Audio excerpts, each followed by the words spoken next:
Namo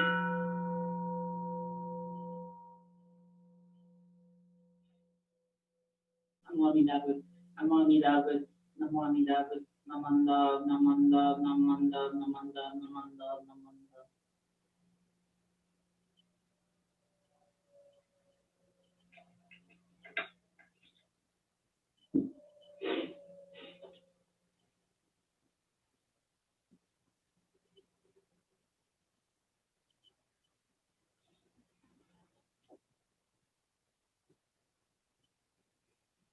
Namo Tassa Bhagavato Arahato Samma Sambuddhassa. Homage to him, the exalted one, the enlightened one, the supremely awakened one. Buddham saranam gacchami, Dhammam saranam gacchami,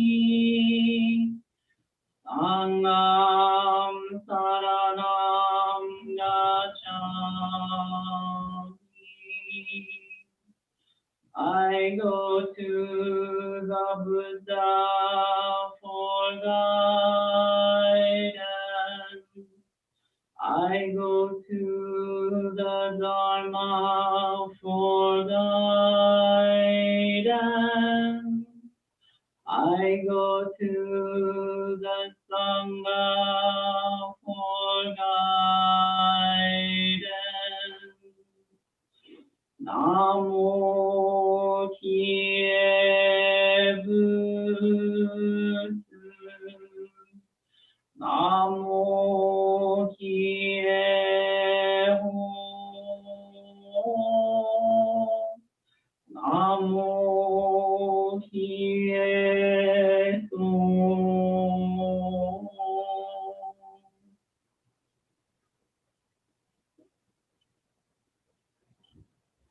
Please join me in reading the Three Treasures 1.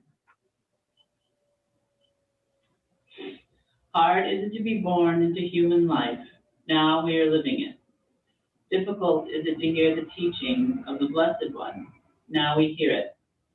If we do not realize the truth in this life, when will it be realized? Let us reverently take refuge in the three treasures of the truth. I take refuge in the Buddha. May we absorb ourselves in the principle of the way to enlightenment and awaken in ourselves the supreme will. I take refuge in the Dharma. May we be submerged in the depths of the doctrine and gain wisdom as deep as the ocean. I take refuge in the Sangha.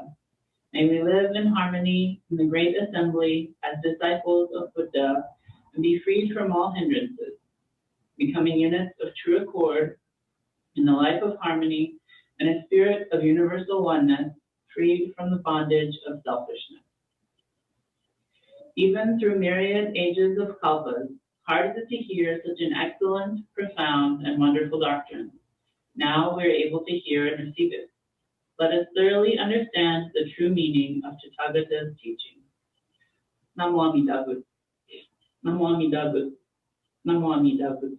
Namanda, Namanda, Namanda, Namanda.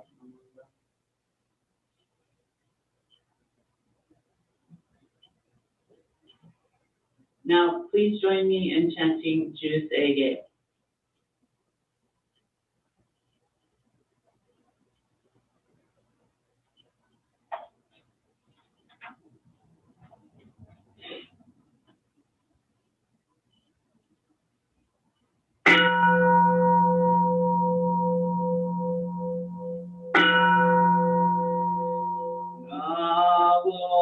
Kansho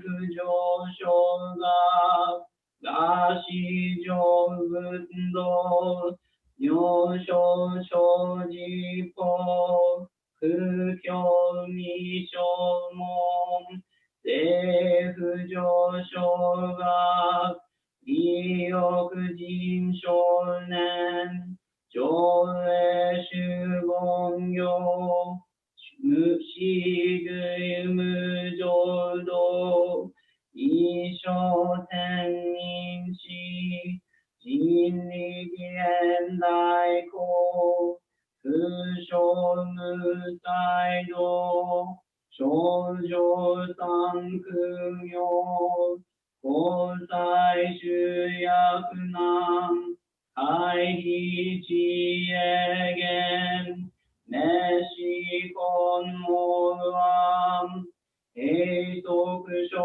悪道不断然宗門構想上満足異様老事法日願修十期天候論苦言一種解放道公正不読法上大集中成功ししく不要一切無不足修読本元年心上満得意三害を女仏無下地自然に不詳願学へり投資最小尊志願や効果大天の感動国当世当人よけアマンダアマンダナマンダナマンダナマンダ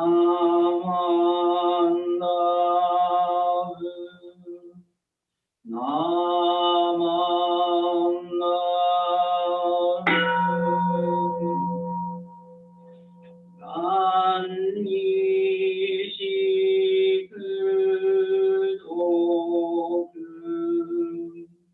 平等正義道本も大心往生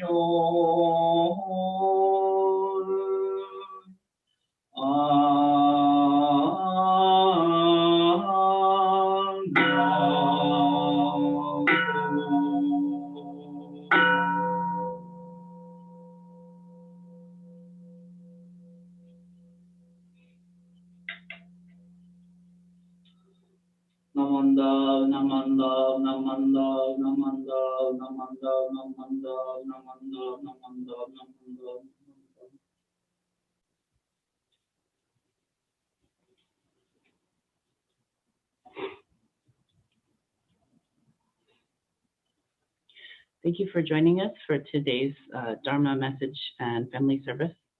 I'd like to give you my Dharma message in just a moment, but first I want to share a video. My computer's been a little slow this morning, so I hope I don't have any issues. But we'll see. Welcome to the Teacher's Library. I'm Miss S. Today, we are going to read She Persisted, written by Chelsea Clinton and illustrated by Alexandra Bogger. Sometimes, being a girl isn't easy. At some point, someone probably will tell you no, will tell you to be quiet, and may even tell you your dreams are impossible. Don't listen to them. These 13 American women certainly did not take no for an answer. They persisted. Harriet Tubman was born a slave, and her story could have ended there. Instead, she persisted, escaping from slavery and becoming the most famous conductor on the Underground Railroad. She risked her life many times to lead countless slaves to freedom, including her family, friends, and strangers. Every person she led to freedom arrived safely. I should fight for my liberty as long as my strength lasted. Once Helen Keller became blind and deaf as a toddler, few people thought she'd be able to learn to read, write, or speak. But she persisted. Helen learned how to do all three, and not only became the first person with deaf blindness to graduate from college, but she used her story to help fight for more opportunities for people with disabilities in the United States and around the world. One can never consent to creep when one feels an impulse to soar.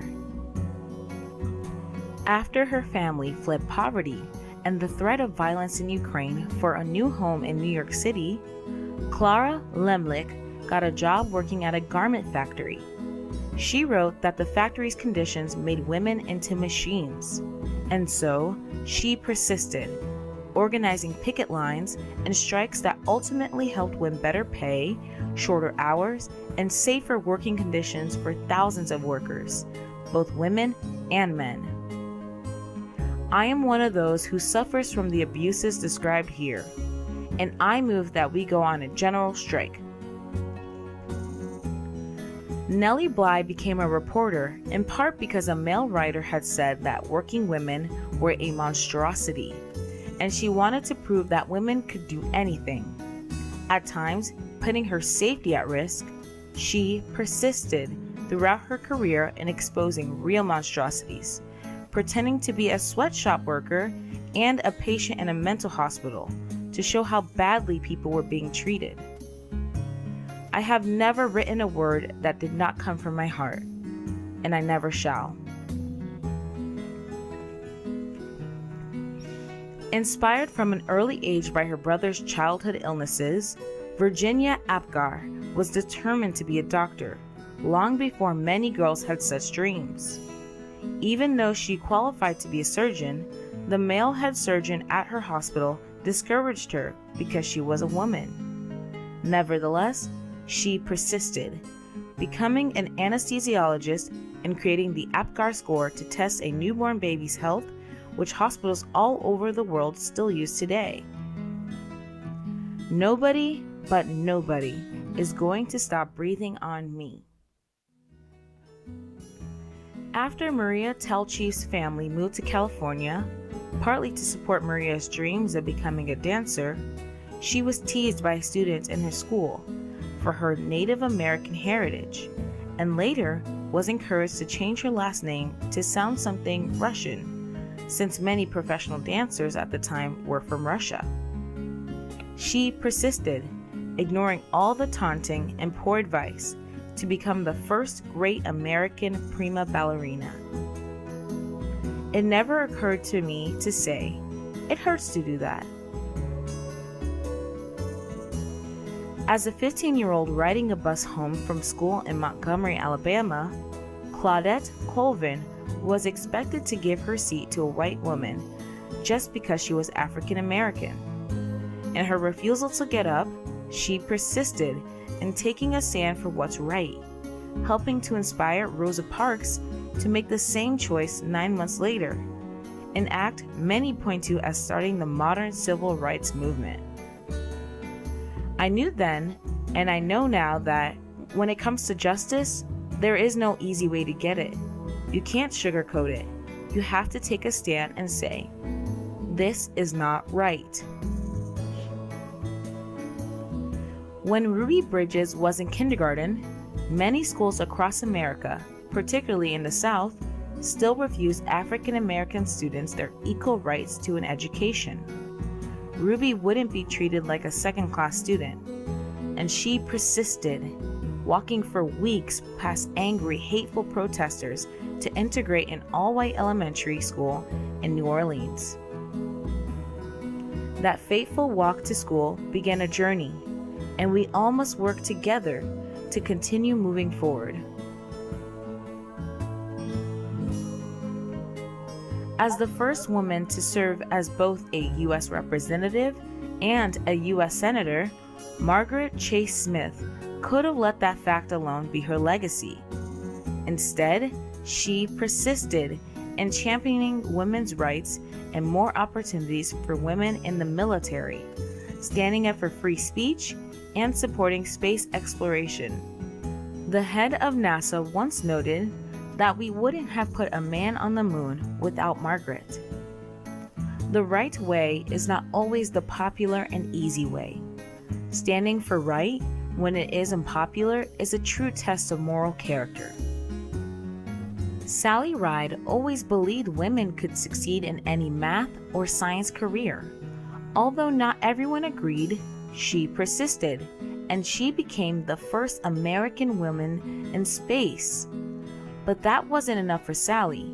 She traveled into space once more, and then created science and engineering programs specifically for girls so she could help generations of young women achieve their dreams too, both on Earth and in outer space.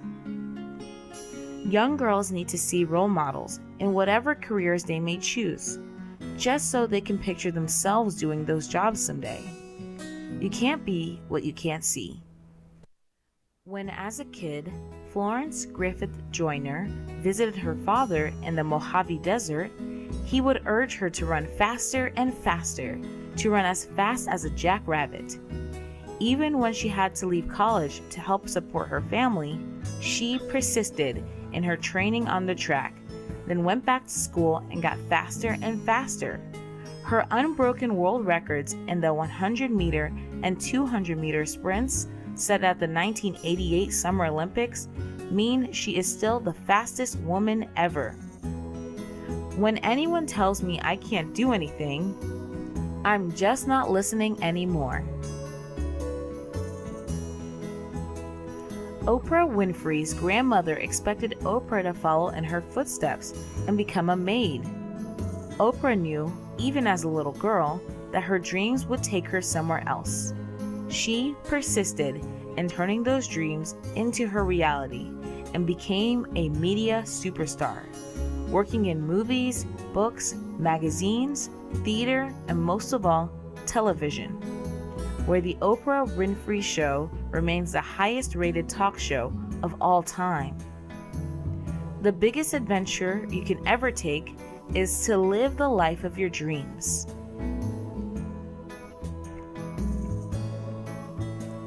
Watching fictional judges on television inspired Sonia Sotomayor to want to be a real-life judge when she grew up.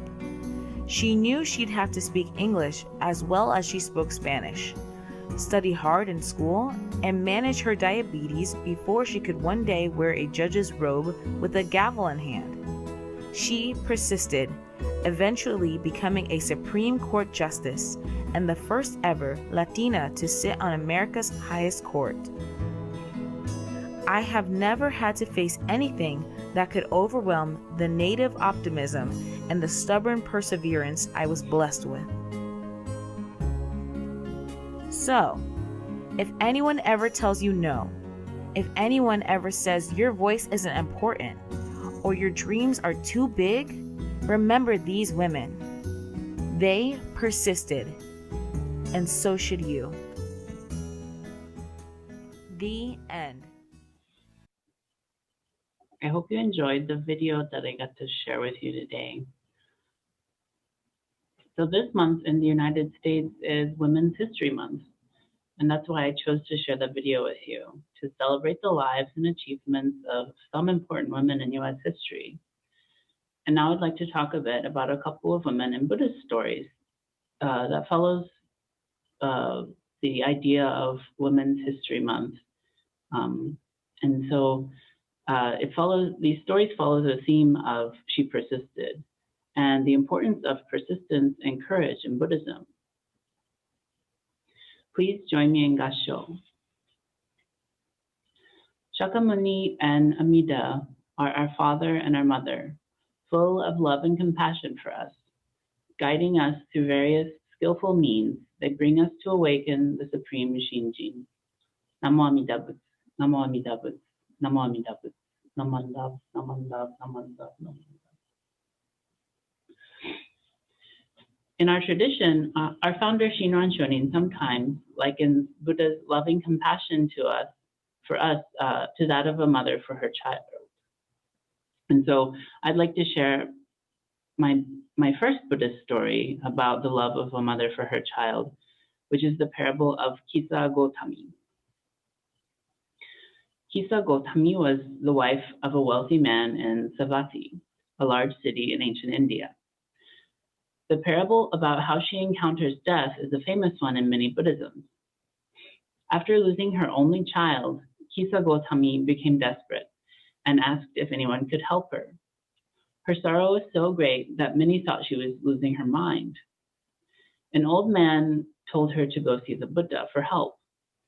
Upon visiting the Buddha, he told her that he could bring her child back to life if she could find white mustard seeds from a family where no one had died. So forlorn and desolate, Kisa Gotami desperately went from house to house, seeking a home that had not experienced death. After some time of eagerly searching, she couldn't find a house that hadn't suffered the death of a family member. Finally, the realization struck her that no house was free of mortality. She returned to the Buddha, who comforted her and explained to her this truth. She was awakened and entered the first stage of enlightenment, and eventually she achieved nirvana and liberation. Oftentimes, we consider this story from the perspective of the compassionate and kind Buddha, who is our great teacher. However, today, I'd like for us to think of the perspective of Kisa Gotami. I suppose that since she was the wife in a wealthy family, she was used to comfort and safety. However, experiencing the devastating loss of her child must have shook her to her core. On the one hand, she likely lived a life of privilege, thinking that due to her wealth and social rank, this sort of thing, the death of her child, is something that shouldn't happen to her. She had a lot of resources available to her, so it only makes sense that she would seek out Buddha to help resurrect her dead child. On the other hand, being a mother, she must have felt a deep and loving connection to her child. The bond between the parent and child is precious and profound, which is why Shinran expresses our connection to Amida Buddha in this way. Loving her child so deeply, Kisa Gotami was clearly devastated by this loss. In this profound sense of sadness, she sought out any means necessary to undo the perceived injustice that she was forced to endure. I imagine that after speaking with Buddha, she felt resolved, perhaps traveling far and wide to collect these mustard seeds, to alleviate her own pain and suffering, and to reunite herself with her dead child. In this desperate seeking, however, Kisa Gotami realized that she was not alone in her sadness, that everyone else experiences death. Death is, in fact, an integral part of life. Even the deep love of a mother for her child can't undo our mortality. Through this experience, she gained the courage to face the facts of life head on, that we must all face death, and that loss and grief is painful. Personally, I gain a lot of inspiration from the persistence of Kisa Gotami. None of us wants to suffer, and so we fight continually to end that suffering. Perhaps, like many of the brave and tenacious women highlighted in the book, She Persisted, we can affect social and political change in the world. And we can make the world a better and safer and more equitable place for everyone. However, there are some things in life that require a great deal of persistence and courage, like death, that Kisa Gotami faced. We won't be able to change those things because we all will die.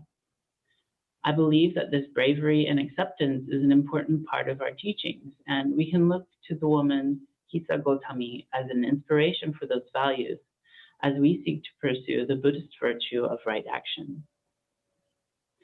The second Buddhist story that I want to share is that of Queen Vaidehi from the Contemplation Sutra, which our founder Shinran quotes extensively. The sutra begins with a story where a prince named Ajatasattu was enticed by Devadatta, who is a rival and relative of Shakyamuni Buddha. The prince is told that if he murders his father, King Bibimsara, he'll be able to ascend to the throne and become king of the land. Eventually, the prince does kill his father and nearly kills his mother, Queen Vaidehi. But after some advice from his other ministers, he relented and threw his mother into prison instead of having her executed. Forsaken in jail and saddened and betrayed, Queen Vaidehi prays to Shakyamuni Buddha for help. When the Buddha appears to her, Vaidehi expresses her wish to escape this life of suffering and be born in the pure land of Amida Buddha. Shakyamuni expresses joy and compassion from the queen's aspiration and explains to Vaidehi how to be born in the Pure Land. The Buddha tells her that although she's in prison, she could still obtain liberation through the practices of Amida Buddha. The Buddha goes on to describe Amida and how one can be born in his Pure Land. Buddha explains the importance of performing certain meritorious acts in order to be reborn in the Pure Land. He then goes on to teach Vaidehi how to visualize the Pure Land to further her efforts in attaining rebirth there. The Buddha explains that by deeply contemplating various aspects of the Pure Land and attempting to visualize them in detail, she can draw closer to the Pure Land.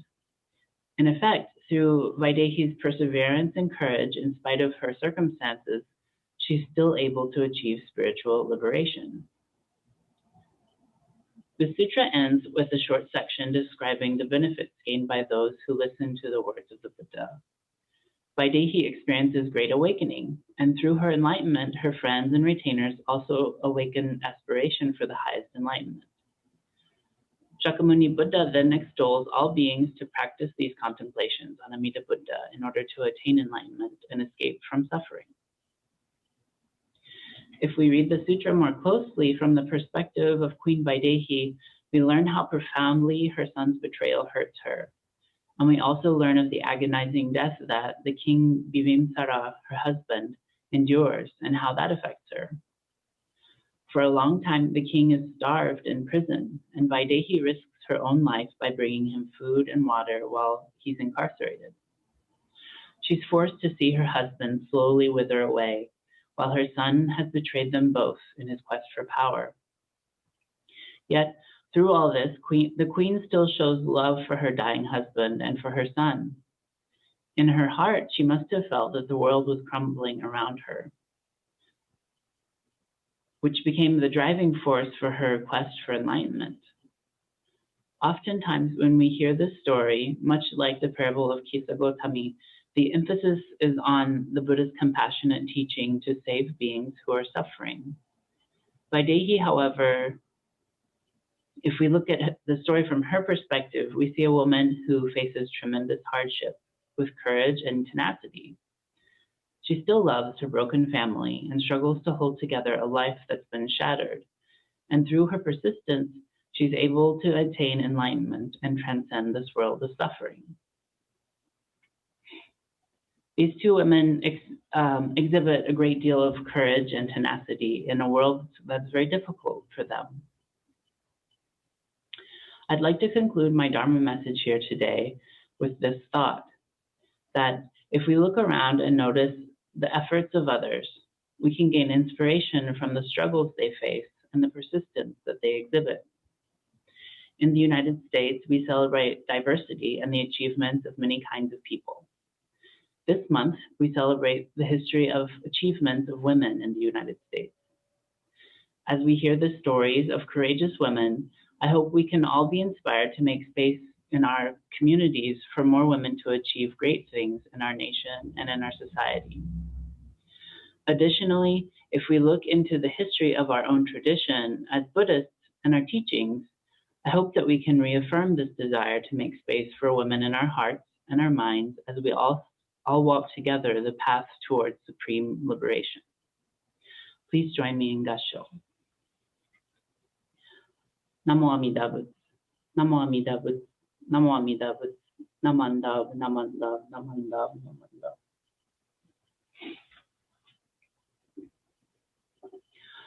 Thanks for coming to today's service. I'm going to stop our recording and then we can spend some time together chatting and catching up.